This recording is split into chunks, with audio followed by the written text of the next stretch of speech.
అందరికీ నమస్కారం. కవిత్వం ఏ కొందరిదో కాదు, అందరిది అని చాటి చెప్పిన వచన కవితా ప్రక్రియ నేడు మనం చెప్పుకోబోయే అంశం. 19వ శతాబ్దికి పూర్వం ఉన్న సాహిత్యాన్ని ప్రాచీన సాహిత్యం అంటే, 19కి శతాబ్దికి తర్వాత ఉన్న సాహిత్యాన్ని ఆధునిక సాహిత్యం అంటాం. ఆధునిక సాహిత్యంలో ప్రసిద్ధి చెందిన ప్రక్రియ వచన కవిత. ప్రాచీన సాహిత్యంలో ప్రసిద్ధి చెందింది పద్యం. మరి అటువంటి పద్యానికి ఒక ఉదాహరణ చూద్దామా? నేడు మనం చెప్పుకోబోయే పద్యం తెలుగు పుణ్యపేటి పోతన గారు మహాభాగవతంలోని గజేంద్ర మోక్షంలోనిది. కరిమకర సంగ్రామంలో అలసిన గజేంద్రుడు తన ప్రాణాలను రక్షించుకోవాలని ఆ విష్ణుమూర్తిని శరణు కోరగా, గజేంద్రుని ప్రాణాలను రక్షించాలనే తొందరలో ఆ విష్ణుమూర్తి చేతిలో చిక్కుకున్న లక్ష్మీదేవి యొక్క పైట కొంగును కూడా చూడకుండా అలా బయలుదేరి వెళ్ళిపోతారు. అప్పుడు ఆ స్వామి వెనకాలే లక్ష్మీదేవి కూడా వెళుతూ తన మనసులో ఇలా వెళ్ళడానికి గల కారణం ఏమిటా అని పరిపరి విధాలుగా ఆలోచిస్తూ అనుకుంటున్న సందర్భంలోనిది. తను వేంచేయు పదంబు పేర్కొనడనాద స్త్రీ జనాలాపముల్ వినేనో, మృచ్చులు మృచ్చిలించిరోఖళుల్ వేద ప్రపంచంబులన్ ధనుజానీకము దేవతా నగరిపై దండెత్తెనో, భక్తులంగని చక్రాయుధుడేడి చూపుడని ధిక్కారించిరో దుర్జనుల్. తను వేంచేయు పదంబు పేర్కొనడు, అనాథ స్త్రీ జనాలాపములు వినెనో అంటారు. అంటే స్వామివారు తను వెళ్ళే చోటును గురించి కనీసము ఒక మాటైనా చెప్పలేదు. మరి ఏ స్త్రీల యొక్క దీనాలాపములు విన్నాడేమో అని అంటాడు. ఇక్కడ పూర్వము నాదులున్నప్పటికీ అనాథ అయిన ద్రౌపది వస్త్రాపహరణ ఘట్టంలో కృష్ణుణ్ణి శరణు కోరుతుంది. ఆ విధంగా స్త్రీలకు ఆపద కలిగిందేమో. మృచ్చులు మృచ్చిలించురో కళుల్ వేద ప్రపంచంబులన్. కళుల్ నీచులైన దొంగలు వేదములను దొంగిలించారేమో అంటాడు.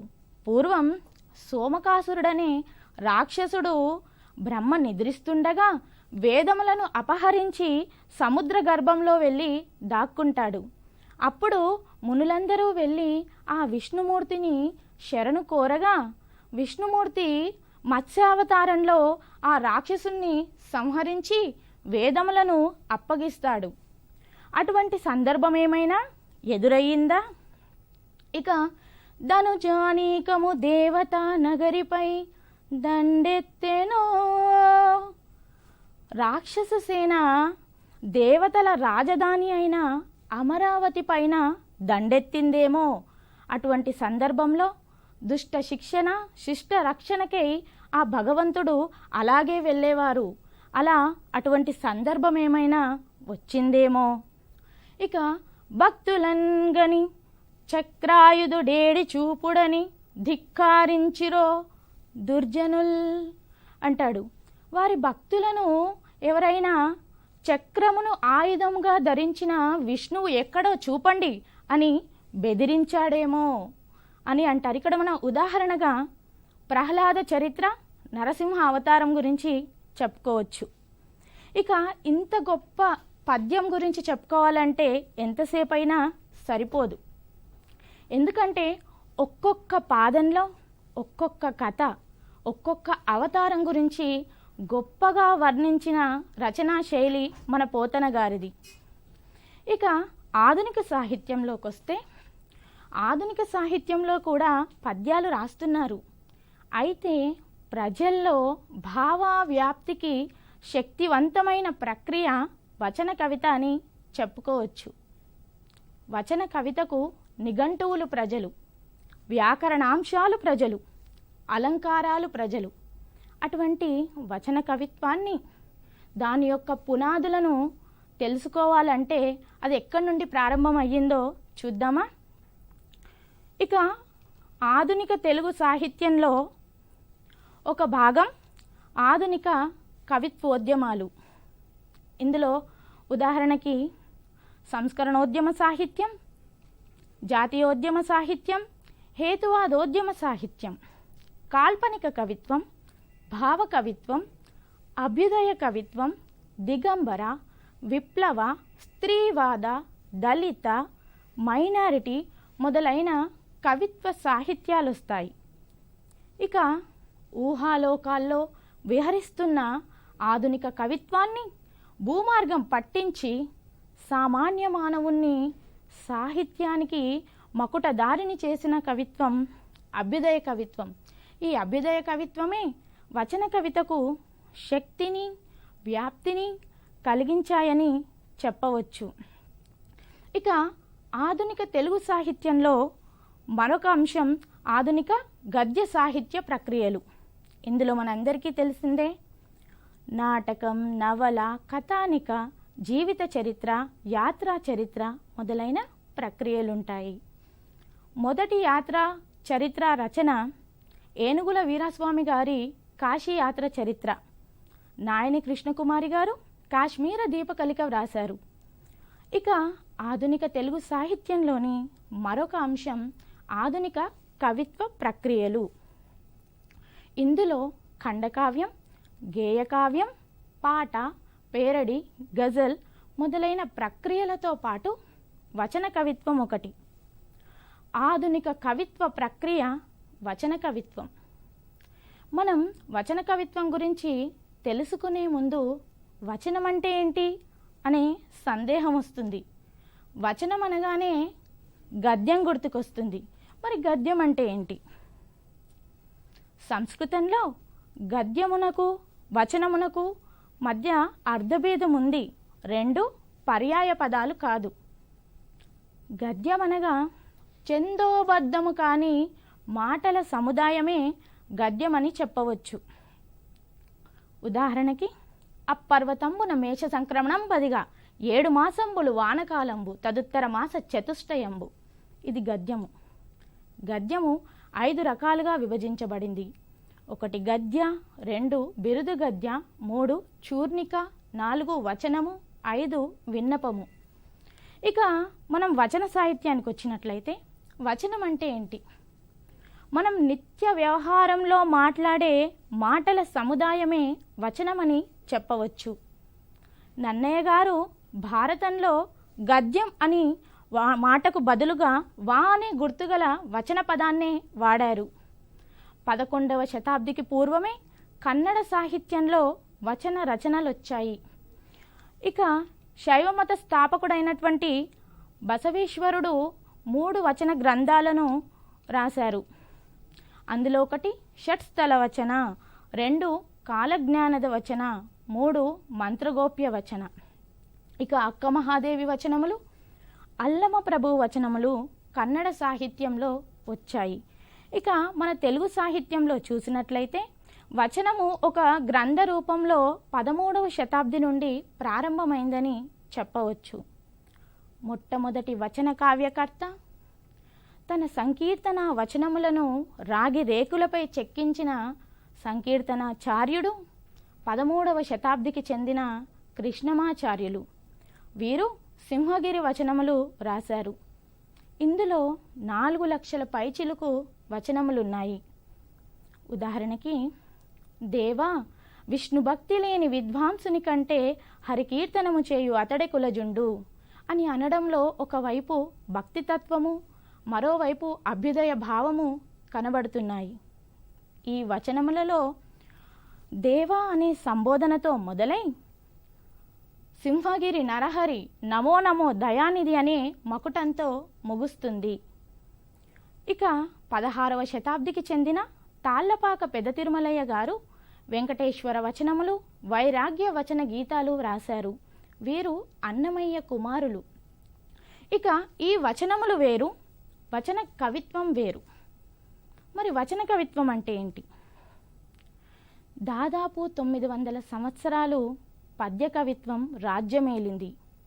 ఆధునిక యుగంలో పాశ్చాత్య విద్య ప్రభావం వల్ల, కమ్యూనిస్టు సిద్ధాంతాల ప్రభావం వల్ల కవి ఆలోచన ధోరణిలో మార్పు సంభవించి ఆధునిక భావ వ్యాప్తికి పద్యం వాహిక కాదన్న విషయం ఎరిగి పద్య ప్రక్రియకు వ్యతిరేకంగా ఏర్పడిన ప్రక్రియనే వచన కవిత అని చెప్పవచ్చు.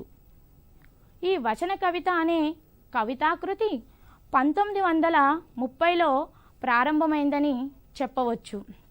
ముద్దుకృష్ణ రచించినటువంటి తురాయి మొట్టమొదట తెలుగు పత్రికలలో అచ్చైన వచన కవితగా చెప్తారు.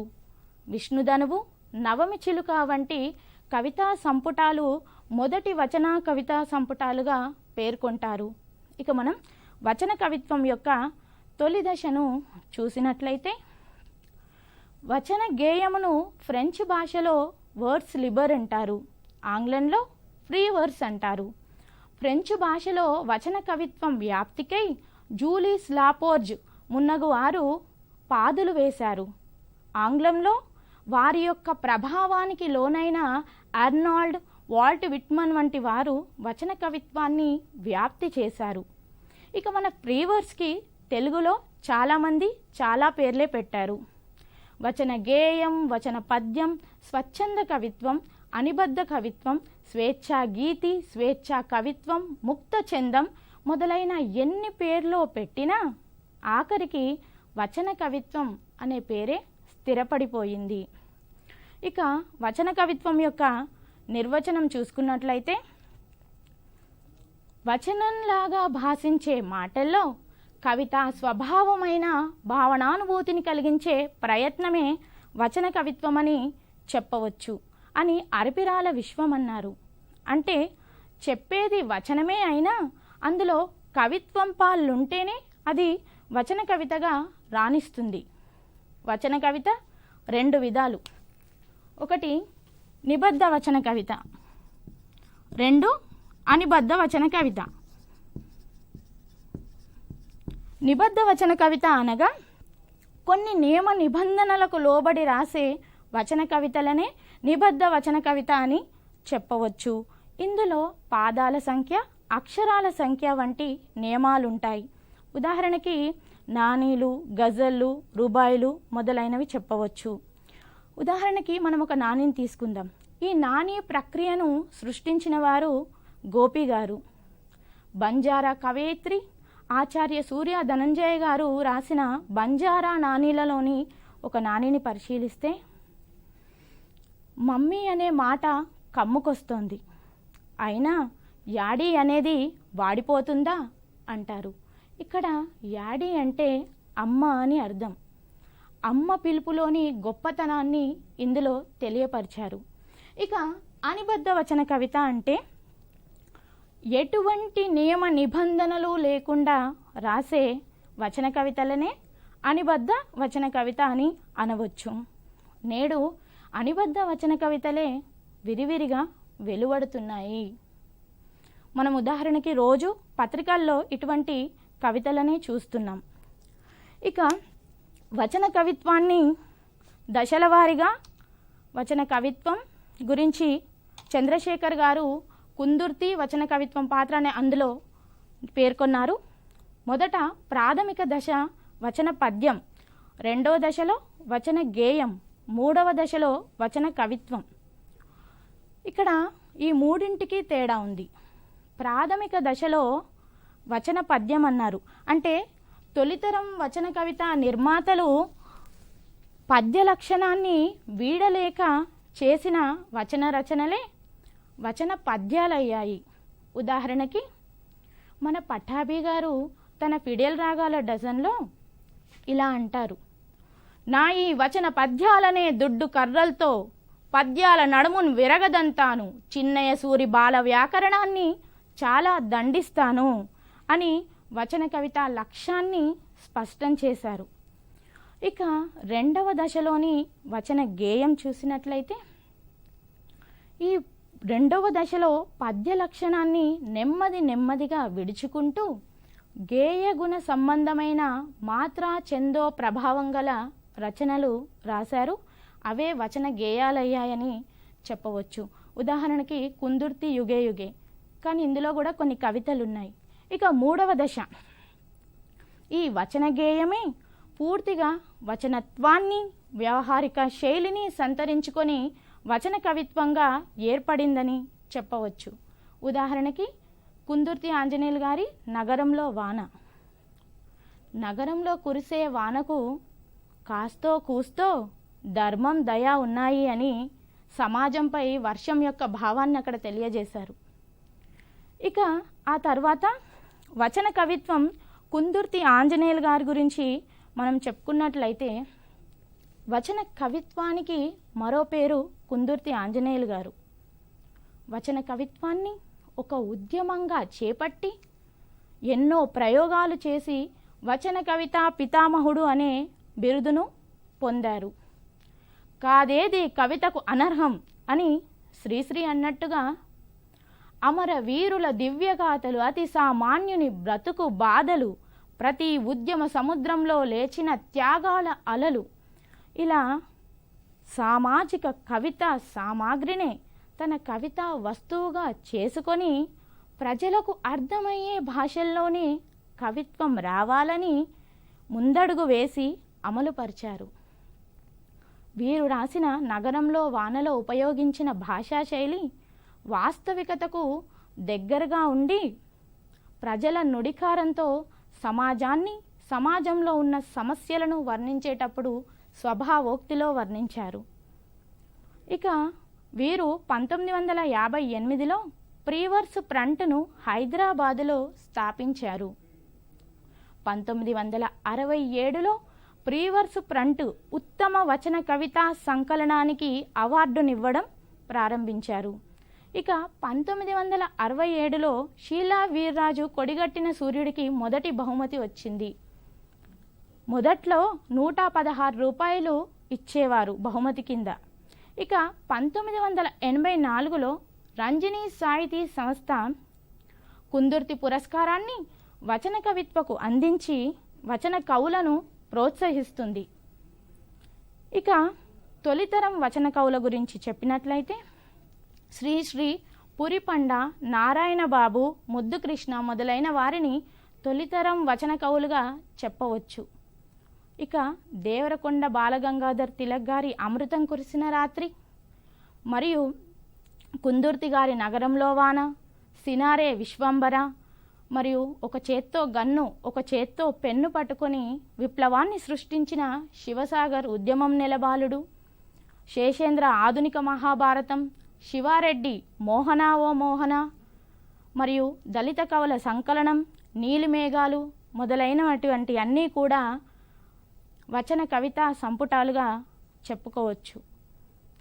ఇక 1980లో షీలా లోహిత అనే స్త్రీవాద కవితా సంకలనాన్ని రేవతి గారు ప్రచురించారు. ఇక మన పాటిబండ్ల రజనీ గారు ఇలా అంటారు: పాలింకిపోవడానికి ఉన్నట్లు మనసింకిపోవడానికి కూడా మాత్రలుంటే బావుండు అని స్త్రీ యొక్క జీవితాన్ని ఇందులో తెలియజేశారు. ఇక కొండెపూడి నిర్మల, జయప్రభ మొదలైన వారు తమ సాహిత్యంలో, ఓల్గా, షాజహాన్ ఇటువంటి వాళ్ళు స్త్రీ సాహిత్యంలో తమదైన ముద్రను వేసుకున్నారని చెప్పవచ్చు. ఇక మనం వచన కవిత లక్షణాలను చూసుకున్నట్లయితే శ్రీశ్రీ గారు ఒక మాట అంటారు: చందో బందో బస్తులన్నింటినీ తెంచింది వచన కవిత అని. ఆ మాటలకు నిదర్శనంగా ఉన్న మొదటిది నిరాడంబరత, అంటే పాదాల ఆడంబరానికి ఎక్కువగా అవకాశం ఇవ్వకపోవడం, పదాల ఆడంబరానికి ఎక్కువగా ప్రాధాన్యత ఇవ్వకపోవడం, అనవసరపు అలంకారాలు ఎక్కువగా ఉండకపోవడం, వర్ణనలు ఎక్కువగా ఉండకపోవడం. మనకు ప్రబంధ సాహిత్యంలో అష్టాదశ వర్ణనలు ఉంటాయి, కానీ వచన కవిత్వంలో అవసరం మేరకే ఉంటాయి. ఇక రసపోషణ తగినంతగా ఉండడం, సారల్యం అంటే కవితలో సరళత, సూటిగా హృదయానికి తాకే శబ్దాల కూర్పు. ఈ వచన లక్షణాలన్నింటికీ ఉదాహరణగా మనం గుడిసెలు కాలిపోతున్నాయి కవితను చూసుకోవచ్చు. దీనిని బోయి భీమన్న గారు రాశారు. గుడిసెలు కాలిపోతున్నాయి, ఓహో కాలిపోతున్నాయి, ఎవరి గుడిసెలో పాపం, గుడిసెలు మరెవరికి ఉంటాయి, చూడండి, ఈ కవిత ఇలా చదవగానే ఎంత బాగా అర్థమైపోతుందో. చాలా సరళంగా ఉన్నా ఇందులో విస్తృతమైన అర్థం ఉంది. ఈ కవితలో బోయి భీమన్న గారు ప్రజలు చైతన్యవంతులు కావాలి, విద్యను నేర్చుకోవాలి, అన్యాయాన్ని ఎదిరించే పరిస్థితి వచ్చినప్పుడే వారు ఆత్మవిశ్వాసంతో ముందడుగు వేసి అభివృద్ధిని సాధిస్తారు అని బోధన చేస్తారు. ఇక ఎన్ని వచన కవిత లక్షణాలు చెప్పుకున్నా, ఎన్ని నిర్వచనాలు చెప్పుకున్నా మనం వచన కవితను శాస్త్రీయంగా సమగ్రంగా నిర్వచించడం కష్టం. వచన కవిత్వం అనేది కవిని బట్టి, కవిత్వాన్ని బట్టి మారుతుందని కాంతారావు గారు అన్నారు. ఇక ఈ వచన కవిత లక్షణాలకు లక్ష్యంగా ఉన్నటువంటి ఆర్తగీతం చూసినట్లయితే అందులో కవి అంటాడు, నేను నా సోదర ప్రజల కష్టాలను గురించే కవిత్వం రాస్తానని, పూర్వకాలపు కవుల వలె స్వదేశీ వైభవాన్ని వర్ణిస్తూ వారి వీణాగానంతో నా గొంతు కలపలేను అంటాడు. ఈ సమయంలో దీనుల కన్నీరును చూసి కరిగిన పాటను నేను.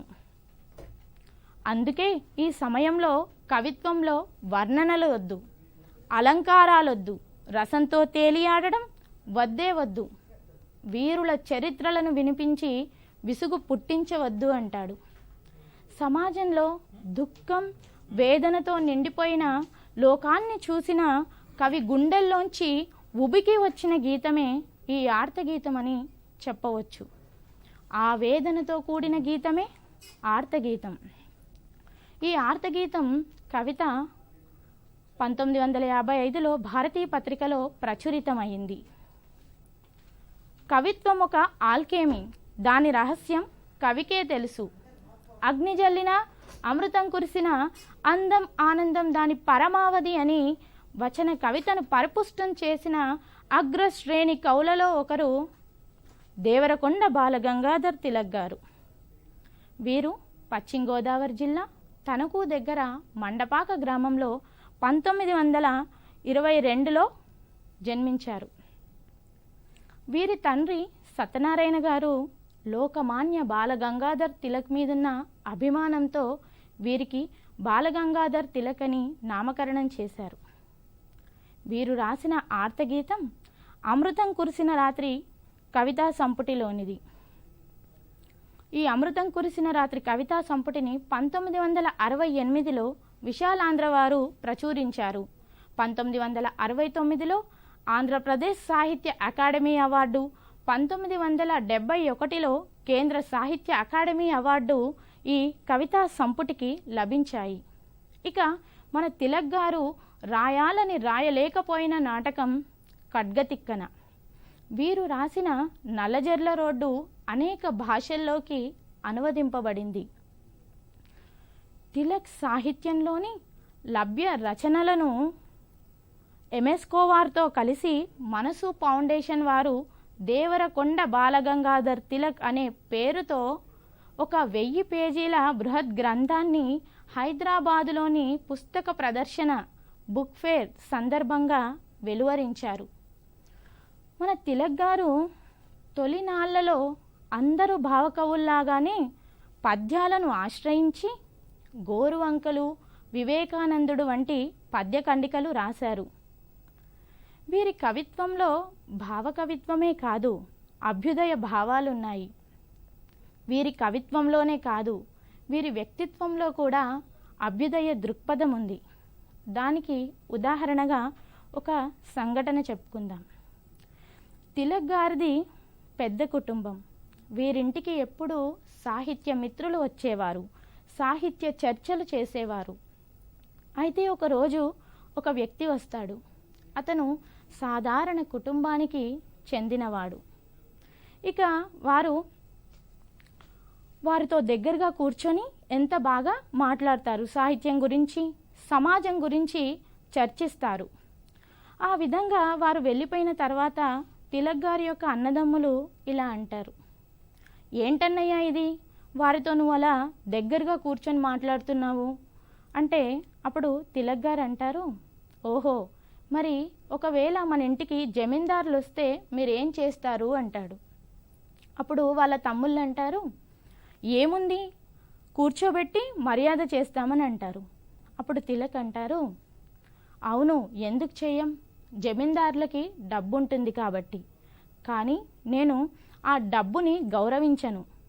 నేను ఇప్పుడు వచ్చిన వ్యక్తికి సాహిత్యం తెలుసు, ఆ సాహిత్యాన్ని, ఆ విజ్ఞానాన్ని నేను గౌరవిస్తాను అనడంలో తిలక్ వ్యక్తిత్వంలోని అభ్యుదయ భావాలు మనకు కనబడతాయి. తిలక్ తన అభ్యుదయ భావాలకు రసదృష్టిని, వాస్తవికతను జోడించారు. అందుకే అంటారు, నా అక్షరాలు కన్నీటి జడులలో తడిసే దయా పారవతాలు, నా అక్షరాలు ప్రజాశక్తుల వహించే విజయ ఐరవతాలు, నా అక్షరాలు వెన్నెలలో ఆడుకునే అందమైన ఆడపిల్లలు అని. ఈ విధంగా వారి యొక్క కవితా లక్ష్యాన్ని, లక్షణాలను తెలియజేశారు. తిలక్లో ఒకవైపు అనుభూతి కవిత్వం, మరోవైపు సమాజ నిర్మాణాన్ని కాంక్షించే మానవతావాదం కనిపిస్తాయి. తిలక్ తాను చూసిన ప్రతి విషయాన్ని మనకు కవితా రూపం చెప్పి వచన కవితలో చెరగని ముద్రను వేసుకున్నాడు. ఇక తిలక్ గారు తాను చెప్పిన ఆర్తగీతంలో ఇలా అంటాడు, తాను చూసిన దృశ్యాల గురించి ఇలా చెప్తాడు. ఈరోజు నేను చూసినదేమి, ఈరోజు నేను చూసిందేమి, విధి ఇన్ని కత్తులను విసిరినదేమి. ఈరోజు నేను చూస్తుందేంటి, మానవుడిపై విధి ఇన్ని కత్తులను ఎందుకు దోస్తోంది.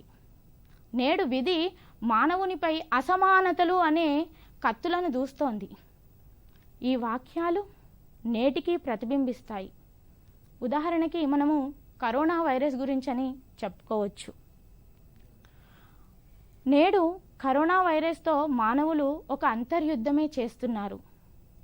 ఈ పోరాటంలో విధి విసిరిన కత్తులపై మనోవ్యత కనబడుతోంది.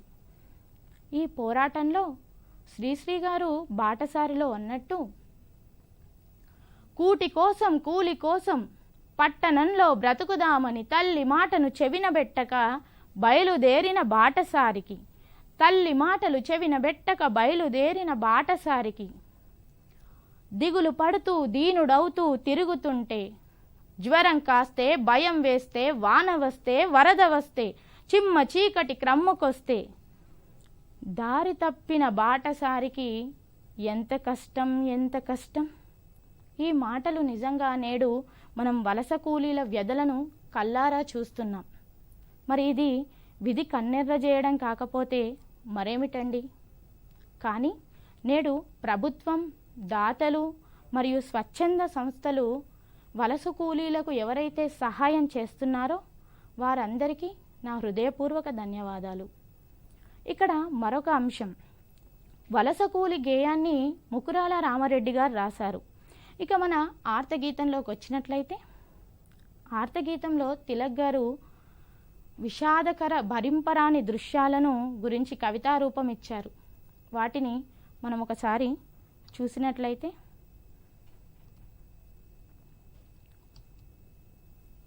నేను చూశాను నిజంగా, నేను చూశాను నిజంగా, ఆకలితో అల్లాడి మర్రి చెట్టు కింద మరణించిన ముసలివాణ్ణి. నేను చూశాను నిజంగా, నిరంధ్ర వర్షాన వంతెన కింద నిండు చూలాలు ప్రసవించి మూర్చిల్లిన దృశ్యాన్ని. నేను చూశాను నిజంగా, తల్లి లేక తండ్రి లేక తిండి లేక ఏడుస్తూ ఏడుస్తూ ముంజేతుల కన్నులు తుడుచుకుంటూ మురికి కాల్వ పక్కనే నిద్రించిన 3 ఏళ్ల పసి బాలుణ్ణి. నేను చూశాను నిజంగా, పిల్లలకు గంజి కాసి పోసి తాను నిరాహారుడై వృద్ధ బాష్ప అకులిత నయనుడై ఆఫీసుకు వచ్చిన వృద్ధుని ప్యూను వీరన్నని. నేను చూశాను నిజంగా, క్షయగ్రస్త భార్య ఇక బతకదని డాక్టరు చెప్పినప్పుడు ప్రచండ వాతుల హత నిపశాఖవలే గజగజా వణికిపోయిన ఆ రిక్త అశక్త గుమాస్తాని 5-6 పిల్లలు గలవాన్ని అంటాడు. ఇక్కడ నేను చూశాను నిజంగా, ఆకలితో అల్లాడి మర్రి చెట్టు కింద మరణించిన ముసలివాణ్ణి అంటాడు మొదటి దృశ్యంలో. ఇక్కడ శ్రీశ్రీ గారి యొక్క భిక్షు వర్షియస్లో కూడా మనం తీసుకుంటే, దారి పక్కన చెట్టు కింద కూర్చున్నది ముసల్దొకతే, మూలుగుతూ ముసురుతున్న ఈగలతో వేగలేక అంటాడు. అంటే దీన్ని బట్టి మనకి ఏమర్థమవుతుంది? సమాజంలో పేదరికం, దీనస్థితి, నేటి యొక్క సమాజ పరిస్థితులు మనకు కళ్ళకు కట్టినట్టుగా కనబడుతున్నాయి. ఇక్కడ వృద్ధుల యొక్క దీన స్థితి దశను మనకు వివరించారు. మనం రోడ్లపై చూస్తూ ఉంటాం, ఎంతోమంది పేదవారు కనిపిస్తుంటారు, అందులో ఎక్కువగా వృద్ధులే ఉంటారు. అటువంటి ఆ వృద్ధులు ఉండడానికి ఇల్లు లేక మర్రి చెట్టు కింద ఉంటూ ఆకలితో మరణించిన అటువంటి ముసలి వాళ్ళని నేను చూశాను అంటాడు. ఇక తర్వాత దృశ్యంలో, నేను చూశాను నిజంగా నిరంధ్ర వర్షాన వంతెన కింద నిండు చూలాలు ప్రసవించి మూర్చిల్లిన దృశ్యాన్ని అంటాడు. ఇక్కడ సమాజంలో మహిళ లేకపోతే జగతికి జీవం లేదు అంటారు. కానీ అటువంటి మహిళలకు నేడు నిలువ నీడలేక ఒక వంతెన కింద నిండు గర్భిణి ప్రసవించి మూర్చిల్లిన పచ్చి బాలింతరాల్ని నేను చూశాను అంటాడు. ఇక్కడ మన ఆరుద్ర గారు అంటారు, చూలాలిని చూసినప్పుడు నాకెప్పుడైనా ఎదురైతే మొక్కుతాను చేతులతో, పూజిస్తాను మనసులో, మానవజాతి ఇక అంతరించిపోదని మౌనంగా హామీ ఇస్తుంది ప్రతి గర్భవతి అని వినమ్రుడవుతూ అంటాడు మన ఆరుద్ర గారు. ఇక్కడ మనం స్త్రీల గురించి చెప్పుకునేటప్పుడు మరొక ప్రముఖ కవి మనకు గుర్తొస్తాడు, వారే చలం. వీరు పురుషులతో సమానంగా స్త్రీలకు కూడా స్వేచ్ఛ స్వాతంత్రాలు ఉండాలని తమ రచనల ద్వారా వెలువరించిన మొదటి తరం స్త్రీవాద కవిగా మనం చలం గారిని చెప్పవచ్చు. ఇక మూడవ దృశ్యంలో ఏమంటాడంటే, నేను చూశాను నిజంగా తల్లి లేక తండ్రి లేక తిండి లేక ఏడుస్తూ ఏడుస్తూ ముంజేతుల కన్నులు తుడుచుకుంటూ అంటాడు. ఇక్కడ ముంజేతుల అంటే మోచేతి యొక్క కింది భాగము, మణికట్టు భాగము అని అర్థం.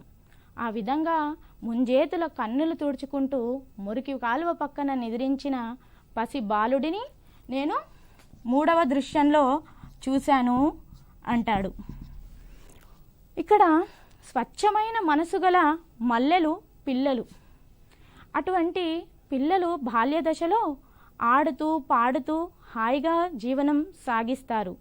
కానీ అటువంటి పిల్లలు నేడు సమాజంలో అసమానతల వల్ల తల్లిదండ్రులు లేక తిండి లేక మురికి కాలువ పక్కన ఉన్న ప్రదేశాన్ని తనకు ఇంటిగా చేసుకొని రోదిస్తూ నిద్రిస్తున్న రేపటి భావి పౌరులను నేను చూశాను అంటాడు. ఇక్కడ దీన బాల్య దశ మనకు కనబడుతోంది. ఇక మరొక విషయం చెప్పుకున్నట్టయితే, బాల సాహిత్యంలో విశేష కృషి చేసినందుకు ఇల్లిందుల సరస్వతీదేవి గారికి బాలబంధు, బాలల అకాడమీ అవార్డులు వచ్చాయి. మన బోయ జంగయ్య గారు కూడా పిల్లల కోసం అనేక రచనలు చేశారు. అందులో ముఖ్యమైనది పావురాలు కవితా సంపుటి. ఇక మన గురజాడ అప్పారావు గారు కూడా పిల్లల కోసం ఒక బాలగేయం రాశారు, మినుగురులు అనేది. ఇక మనము తర్వాత దృశ్యాన్ని చూసినట్లయితే, నేను చూశాను నిజంగా పిల్లలకు గంజి కాసిపోసి తాను నిరాహారుడై వృద్ధ బాష్ప కులితుడై ఆఫీసుకు వచ్చిన వృద్ధుని ప్యూను వీరన్నని. ఇక్కడ వృద్ధ బాష్ప అకులిత నయనుడై అన్నాడు. అంటే ఆటంక పరుపబడిన కన్నీటితో కలత చెందిన కన్నులు కలవాడై అని అర్థం. నిరుద్యోగం ముఖ్యమైన సమస్యగా మనము ఇక్కడ చెప్తాము. కానీ ఉద్యోగం ఉండి చాలని జీతంతో తన పిల్లలకు ఉన్న కాస్త ఆహారాన్ని పెట్టేసి తాను ఏమీ తినకుండా తన పిల్లల భవిష్యత్తు ఎలా ఉంటుందో అనే ఆలోచనలతో ఆఫీసుకు కలతబడ్డ కళ్ళతో వస్తాడు ప్యూను వీరన్న 4వ దృశ్యంలో. 4వ దృశ్యంలో మనకు ప్యూన్ వీరన్న కనిపిస్తాడు. ఇక్కడ మన సోమసుందరం గారు వజ్రాయుధంలో ఒక మాట అంటారు, ప్రతినిత్యం ఫ్యాక్టరీ కూలి ఎముకలనెన్నో రక్తంగా రంగరించి ధనస్వామి పాదమ్ముల పారాణిగా పూస్తున్నది. ఇక్కడ శ్రామికుల యొక్క జీవన దశ మనకు ప్రతిబింబిస్తుందని చెప్పవచ్చు. ఇక మరొక దృశ్యంలో అంటారు, నేను చూశాను నిజంగా క్షయగ్రస్త భార్య ఇక బతకదని డాక్టరు చెప్పినప్పుడు ప్రచండ వాతుల హత నిపశాఖవలే, అంటే తీవ్రమైన గాలి చేత కొట్టబడిన కడిమి చెట్టు కొమ్మలాగా. ఇక్కడ కడిమి చెట్టు అంటే మనకు మరొక విషయం గుర్తుకొస్తుంది. విశ్వనాథ సత్యనారాయణ గారు కడిమి చెట్టు నవలను రాశారు. ఇక మన ఆర్తగీతంలోకి వస్తే కడిమి చెట్టు కాడలు సన్నగా ఉంటాయి, చిరుగాలికే కంపిస్తాయి. అటువంటిది తీవ్రమైన గాలికి కూలిపోయిన కడిమి చెట్టు కొమ్మలాగా తన భార్య మరణిస్తుందని తెలిసి ఇక తన ఇంటి దీపము ఆరిపోతే తన పిల్లల భవిష్యత్తు ఏమవుతుందో, తాను ఇలా ముందుకు ఎలా వెళ్ళాలో అనే సతమతమవుతూ ఉన్న గుమాస్తాని నేను చూశాను. 5-6 పిల్లలు గలవాడిని నేను చూశాను, 5-6 పిల్లలు గలవాడిని నేను చూశాను అంటాడు 5వ దృశ్యంలో. ఈ 5 దృశ్యాలలో కూడా మనకు అక్షర రూపంలో ఆ వేదనకు తీవ్రస్థాయి 5వ దశ అని చెప్పవచ్చు. ఎందుకంటే ఇక్కడ ఒక తల్లి ఆవేదన, అటు తండ్రిగా ఇటు భర్తగా ఉన్నటువంటి ఏమీ చేయలేని గుమాస్తా వేదన, పిల్లల యొక్క ఆవేదన అన్నీ కలిపి తీవ్ర స్థాయిలో ఇక్కడ ఆవేదనకు ప్రతిరూపమని చెప్పవచ్చు. ఇక ఈ విధంగా మానవుడు బాల్య దశ నుండి వృద్ధాప్య దశ వరకు పేదరికంలోనే పుడుతున్నాడు, పేదరికంలోనే మరణిస్తున్నాడు. అందుకే తిలక్ అంటారు, నేడు నేను చూస్తున్న మానవులు ఎలా ఉన్నారు, పేదరికం ఆకారం ధరించిన వారిలా ఉన్నారు. ఇది ఏ ప్రాచీన నాగరికతకు ఫలితము? ఈ విధంగా ప్రజల కష్టాలు, మనం ఎంతో విజ్ఞానాన్ని సాధించామని చెప్పుకుంటున్నాం, నేడు ప్రజలు ఎన్నో కష్టాలను అనుభవిస్తున్నారు. మరి ఇది ఏ విజ్ఞానానికి మూల కారణమో చెప్పండి అని తిలక్ ప్రశ్నిస్తాడు. తిలక్ అందుకే నా దేశాన్ని గురించి నేను పాట పాడలేను అంటాడు, నా దేశం గురించి నేను కవిత్వం చెప్పలేను అంటాడు. ఇక్కడ కథ కన్నా పాత్రల కన్నా భావం ప్రధానమైతే భావకవిత్వం. సమాజంలోని రుగ్మతలకు గల కారణాలను వివరించి సమాజాన్ని మార్చే దిశగా ప్రజలను ఉత్తేజపరిచేదే అభ్యుదయ కవిత్వం. అటువంటి అభ్యుదయ కవిత్వానికి భావ కవిత్వానికి మధ్య సమన్వయం సాధించినవాడు మన తిలక్ గారని చెప్పవచ్చు. ఈ 5 దృశ్యాలను గురించి మనకు తెలియజేస్తూ ఆఖరణ ఒక మాట అంటాడు, నేను ఈ దేశంలో పేదవారు పసివారు ఆకలితో కన్నీరు కారుస్తున్నంత వరకు నాకు శాంతి కలగదు అంటాడు. ఆ దృష్టిలో చూస్తే తిలక్ది అభ్యుదయ కవిత్వం. ఇక ఈ 5 దృశ్యాలను చూసి కరిగిపోయి అనుభూతి చెంది మనకు కవిత రూపంలో అందించాడు. ఈ దృష్టిలో చూస్తే తిలక్ గారిది భావ కవిత్వం. ఈ విధంగా తిలక్ గారు అటు అభ్యుదయ కవిత్వాన్ని ఇటు భావ కవిత్వాన్ని సమపాళ్లలో మధ్యవర్తిగా ఉన్నారని చెప్పవచ్చు. ఇక మన తిలక్ గారు ఆఖరిలో ఒక మాట అంటారు, ఈ ఆర్తగీతము ఏ దేవునికి నివేదించుకోగలదో అంటాడు. నిజంగా మానవులలోనే భగవంతుడు ఉన్నాడు అంటాం కదా, అటువంటి మానవుడు ధర్మప్రదమైన జీవితాన్ని గడుపుతూ నలుగురికి సహాయం చేస్తూ ఉంటే మానవుడే మాధవుడవుతాడు. అటువంటి మానవుడు మనకిప్పుడు ఏదైనా కష్టాలు వచ్చినప్పుడు మనం ఏమంటాం, ఎవరన్నా వచ్చి సహాయం చేస్తే దేవుళ్ళలాగా వచ్చి సహాయం చేశారండి అంటాం కదా, అలా అటువంటి మానవుడి ద్వారా ఒక కుటుంబం ద్వారా ఒక సమాజంలో మార్పు వస్తే ఆర్తనాదాల సమాజం కాదు, ఆనందాల నవ సమాజం ఏర్పడుతుంది. అందుకే మన జ్ఞానపీఠ పురస్కారం పొందిన సినారే గారు తనకు వచన కవితకు జాతీయ స్థాయిలో గుర్తింపు తెచ్చిన విశ్వంబర కావ్యంలో ఇలా అంటారు: మనసుకు తొడుగు మనిషి, మనిషికి ఉడుపు జగతి అని. ఇక ఇటువంటి గొప్ప గొప్ప కవిత్వాల ద్వారా వచ్చిన మార్పును మన జీవితానికి అన్వయించుకుంటే సమాజం వెన్నెలమయమవుతుంది. ఇక్కడ వెన్నెల అంటే గుర్తొచ్చేది కౌముది గారు. కౌముది ఏంటి, వెన్నెలేంటి అనుకుంటున్నారా? కౌముది అంటే వెన్నెల అని అర్థం. కౌముది ఒక కవి కలం పేరు. వారి అసలు పేరే షంసుద్దీన్.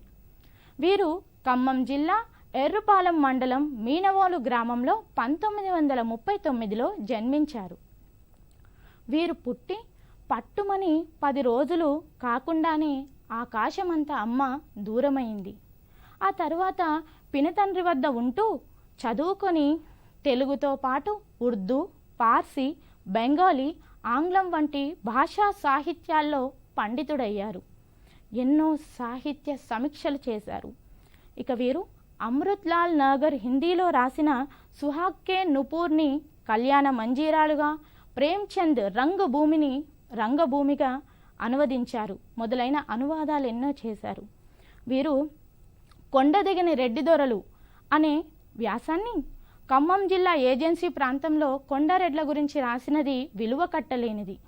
ఇక వీరు అభ్యుదయ రచయితల సంఘంలో చేరి పఠనం నా వ్యసనం, పార్టీ నా ప్రాణం అనే సిద్ధాంతాన్ని నమ్మి ఒకవైపు పఠనాన్ని, మరోవైపు పార్టీ యొక్క ఎదుగుదలకు తోడ్పడ్డారు.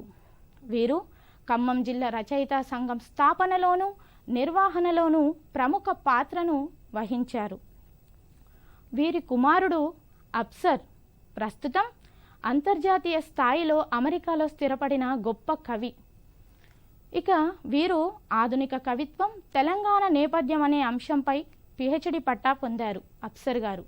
ఇక కౌముది యొక్క రచనలన్నింటినీ అల్విదా సర్వస్వంగా ముద్రించబడింది.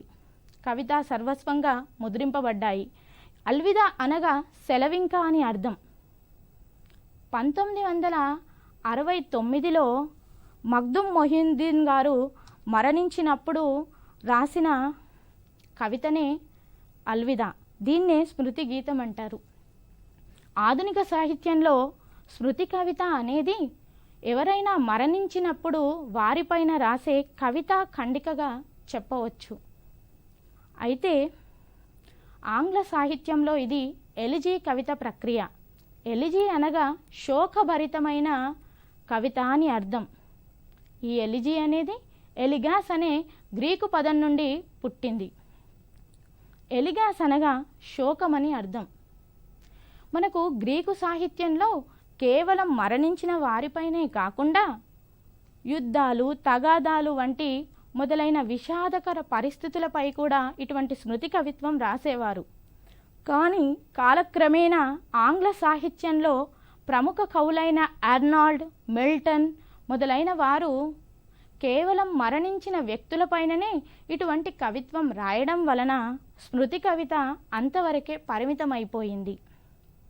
ఇక మన తెలుగులో విశ్వనాథ గారు తమ భార్య మరణించినప్పుడు విశ్వనాథ సత్యనారాయణ గారు వరలక్ష్మి త్రిశతి అనే వియోగ కావ్యం రాశారు.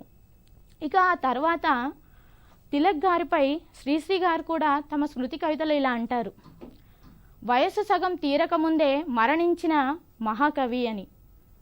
ఇక మన అల్విదా కవితలోకి వచ్చినట్లయితే ఇందులో ఆధునిక ఉర్దూ మహాకవి, నటుడు, నాటక రచయిత, సిటీ కళాశాల అధ్యాపకుడు మగ్దుమ్ మొహిద్దీన్ గారి యొక్క రాజకీయ నేపథ్యము, సామాజిక నేపథ్యము, మరి వారి యొక్క వ్యక్తిత్వము, విశిష్టమైన లక్షణాలన్నీ ఆవిష్కరించబడ్డాయి.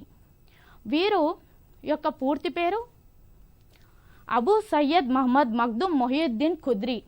వీరు 1857లో వీరి యొక్క పూర్వీకులు హైదరాబాద్కి వలస వచ్చారు. వీరి యొక్క పూర్వీకులు ఉత్తరప్రదేశ్కి చెందినవారు.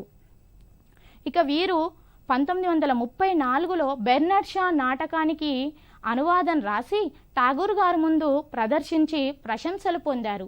1944లో వీరి యొక్క మొదటి కవితా సంపుటి సూర్కు సవేరా. వీరి యొక్క కవిత్వం తెలుగు, హిందీ, మరాఠీ, జర్మన్, రష్యన్ మొదలైన భాషల్లోకి అనువదింపబడింది.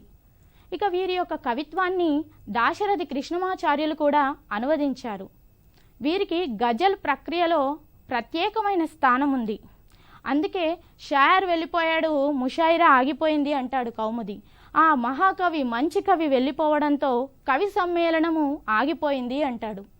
ప్రస్తుతం ముషాయిరా సభలను పాల్గొనడంలో ప్రసిద్ధులు ఉర్దూ షాయర్ డాక్టర్ రాహత్ ఇందోరి. వీరు మధ్యప్రదేశ్కి చెందినవారు. ఇక మనం అల్విదా కవితను చూసినట్లయితే, జైళ్లను, కన్నీళ్లను, రైఫిళ్లను, రాపిళ్లను సోదరులందరితో కలిసి సాదరంగా పంచుకున్నవాడు, రాళ్లను కవ్వించినవాడు, మోళ్లను నవ్వించినవాడు, వర్గాలు, వర్ణాలు, వైషమ్యాలు లేని స్వర్గాల కోసం కలగన్నవాడు, ఎర్రటి ఆశలకు, ఎర్రటి కలలకు అంకితమైపోయిన దీన బంధువు, ఆ బిందువులో ఇమిడిపోయిన సింధువు అంటాడు. ఇక్కడ అందరితో జైళ్లను, కన్నీళ్లను పంచుకున్నాడు అంటాడు. నాడు నిజాం వ్యవస్థకు, తెలంగాణ సాయుధ పోరాటాన్ని చేపట్టిన విప్లవకారుడు మన మగ్దుమ్ మొహిద్దీన్ గారని చెప్పవచ్చు. నిజాం వ్యవస్థకు వ్యతిరేకంగా చేసిన పోరాటంలో జైలుకు వెళ్ళినప్పుడు అక్కడ కూడా గొప్ప గొప్ప ఉద్యమకారులను, నాయకులను కలుసుకొని అక్కడ ప్రజల స్వేచ్ఛ మరియు దీనుల యొక్క ఉన్నతి కోసం కోరే అభ్యుదయ భావాలను పంచుకున్నారు. అక్కడ ఇది విషయం గురించి చెప్తుంటే మనకు దాశరథి కృష్ణమాచార్యులు గుర్తొస్తారు. వారు కూడా నిజాం వ్యవస్థకు వ్యతిరేకంగా ఇలా అంటారు: ఓ నిజాము పిశాచమా, కానరాడు నిన్ను బోలిన రాజుమా కెన్నడేని అని అంటాడు.